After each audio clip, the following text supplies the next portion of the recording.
जेजुरीचा खंडेराया आणि त्याचा भंडारा हे एक भक्तीचं अधिष्ठान आहे. महाराष्ट्राच्या कानाकोपऱ्यातून अनेक भाविक या ठिकाणी जेजुरीमध्ये दाखल होतात आणि येळकोट येळकोट जय मल्हारचा नामघोष करत या गडावरती या भंडाऱ्याची उधळण करतात. मात्र हा भंडारा जो आहे तो बेसळयुक्त भंडारा आहे असा चर्चेला सध्या उधाण आलेला आहे. खरं तर आपण सध्या जेजुरीमध्ये दाखल झालेलो आहोत आणि या जेजुरीचे ग्रामस्थ असतील, मानकरी असतील, सध्या या ठिकाणी आहेत. खरं तर आपण त्यांच्यासोबत चर्चा करून जाणून घेणार आहोत नक्की काय प्रकार आहे. सध्या आपल्यासोबत नित्य ज्या जेजुरी गडामध्ये मंदिराशी ज्यांचा मोठा म्हणजे संपर्क येतो असे पुजारी सध्या आपल्यासोबत आहेत. आपण त्यांच्यासोबत चर्चा करणार आहोत. बेसळयुक्त भंडारा सध्या विक्रीती होते जेजुरीमध्ये अशी चर्चा आहे. काय वाटतं आपल्याला? जे खंडोबा हा अखंड महाराष्ट्राचं कुलदैवत आहे. या खंडोबाला लाखो भाविक येत असतात. हे इथं आल्यानंतर जो भंडारा उधळला जातो त्यामुळे इथल्या भाविकांना किंवा आमच्या पुजारी लोकांना भरपूर त्रास होतो. म्हणजे तो भेसळयुक्त भंडारा हा डोळ्यात गेला किंवा कपाळी लावला की आम्हाला आता तुम्ही माझं कपाळ बघितलं असेल पूर्णपणे काळापट डाग पडतात. त्यामुळे इथून पुढं इथल्या दुकानदारांनी सुद्धा ओरिजिनल भंडारा वापरावा अशी आमची इच्छा आहे. बरं, साधारण हा जो प्रकार आहे म्हणजे तुम्हाला अशा काही गोष्टी जाणवायला लागल्या, हे कधीपासून व्हायला लागले? साधारण हे 5 ते 6 वर्षापूर्वीपासून जे चालू आहे. पहिलं ओरिजिनल भंडारा मिळत होता इथे. यात्रा कमिटी जी आहे त्याचे मानकरी असलेले ते पण सध्या आपल्या सोबत आहेत. आपण त्यांच्यासोबत चर्चा करूयात. तर भेसळयुक्त भंडारा सध्या जेजुरीमध्ये विकला जातोय अशी चर्चा आहे. तुम्हाला काय वाटतं? जी चर्चा आहे ती एकदा अगदी रास्त आहे नाही का, आणि जी वास्तवात आहे तीच आहे. म्हणजे असं काही वेगळं काही नाही. उलटा आम्हाला असं वाटतं की जेजुरी नगरीमधून भेसळयुक्त भंडारा हा हद्दपार झाला पाहिजे. पण हे विक्रेते जे विकणारे आहेत ते नक्की कोण आहेत? म्हणजे बाहेरून येणारे विक्रेते आहेत का सध्याचे इथलेच विक्रेते ज्यांच्याकडून जो भंडारा जिथून विकत घेताय तिथूनच भेसळयुक्त येतोय? नाही, भरपूर व्यापारी आहेत.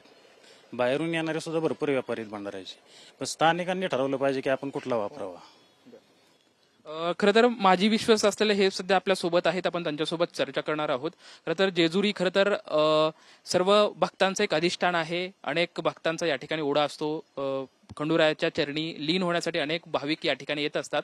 मात्र त्यांच्या श्रद्धेची शुद्ध फसवणूक या ठिकाणी होते का? जेजुरीचा खंडेराया हा अवघ्या महाराष्ट्राचं कुलदैवत. महाराष्ट्रभरातून नव्हे तर देशभरातून परदेशातून हजारो लाखो भाविक खंडेरायाचे देवदर्शन घेण्यासाठी येत असतात. सुमारे 10 यात्रा जत्रा वर्षभरात या देवाच्या होत असतात. लाखो करोडो भाविक येतात. परंतु गेले 6-7 वर्ष मुख्य ऐरणीव जो प्रश्न आलाय तो भेसळयुक्त भंडारा. भेसळयुक्त भंडारा आम्ही स्वतः त्या ठिकाणी 5 वर्ष विश्वास म्हणून काम केलं.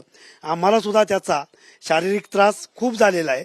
आमचे खांदेकरी मानकरी डोळे लाल होणे, काहींचे डोळे आधू होणे, घसा जाम होणे, घशाचे आजार होणे, कपाळ काळे पडणे असे स्किनचे अनेक प्रॉब्लेम झालेत.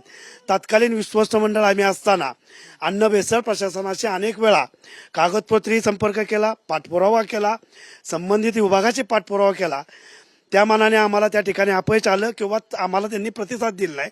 परंतु आपल्या माध्यमातून जो विषय निघालाय तमाम महाराष्ट्रातील भाविकांची खऱ्या अर्थाने त्यांची श्रद्धा आहे.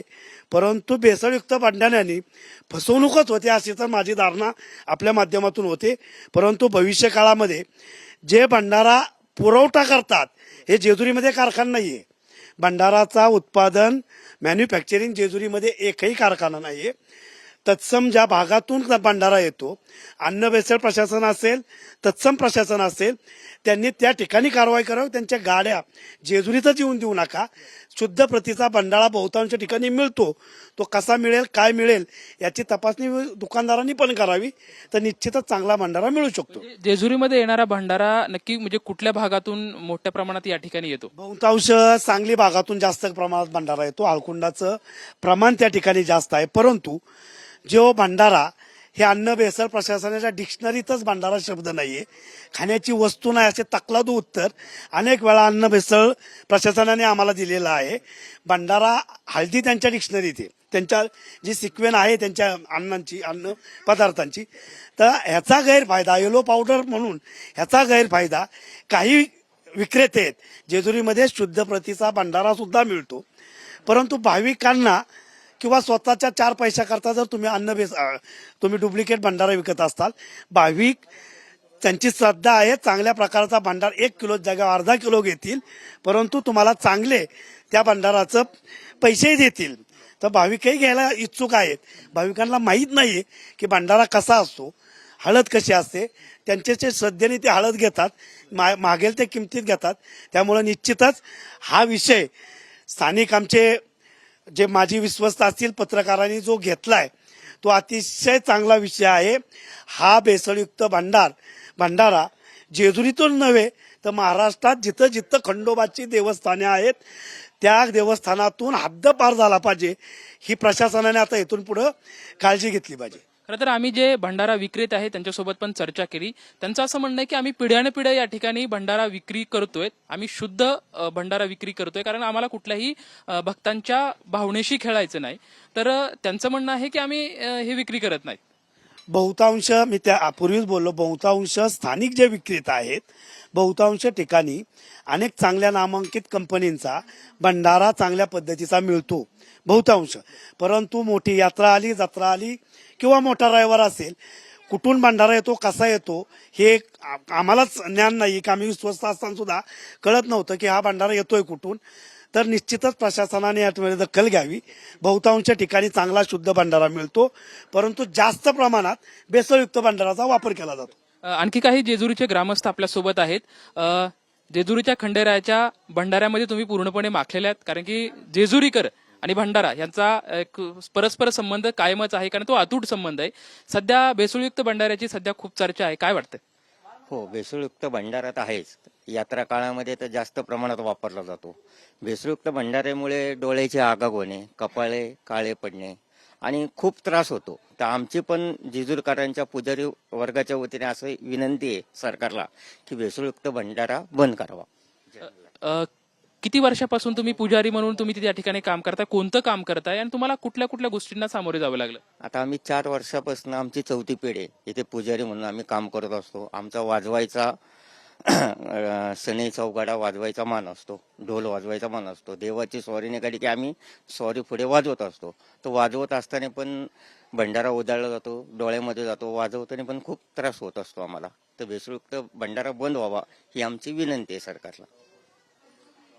जेजुरीचा जो खंडेराया आहे त्याला ऐतिहासिक महत्व आहे या गडाला, कारण की महाराष्ट्राच्या कानाकोपऱ्यातून अनेक भाविक हे दर्शनासाठी या ठिकाणी येत असतात आणि या ठिकाणी आल्याच्या नंतर मनोभावे हे भंडारा घेतात आणि भंडारा घेऊन खरं तर या मंदिरावरती मुक्त अशी उधळण या भंडाऱ्याची होत असते. आणि या उधळण करत असताना ज्या आपल्या मनातल्या काही इच्छा आकांक्षा आहेत ह्या खंडेरायाच्या चरणी ते बोलत असतात. मात्र सध्या याच भक्तांची या ठिकाणी शुद्ध अशी फसवणूक होते की काय, अशी सध्या ग्रामस्थांना पण प्रश्न पडलेला आहे, इथल्या जे पुजारी वर्ग आहे यांना पण प्रश्न पडलेला आहे. सध्या आपण या सर्वांच्या प्रतिक्रिया या ठिकाणी घेतलेल्या आहेत. जी भेसळयुक्त भंडारा आहे, या भंडाऱ्याची जी विक्री होत आहे ही विक्री त्वरित थांबली पाहिजे आणि याच्यावरती योग्य ती कारवाई झाली पाहिजे अशी मागणी या ठिकाणी या सर्व ग्रामस्थांच्या वतीने करताना येत आपल्याला पाहायला मिळत आहे. कॅमेरामॅन सुशांत राऊत सोबत लक्ष्मण जाधव, टीव्ही9 मराठी, जेजुरी.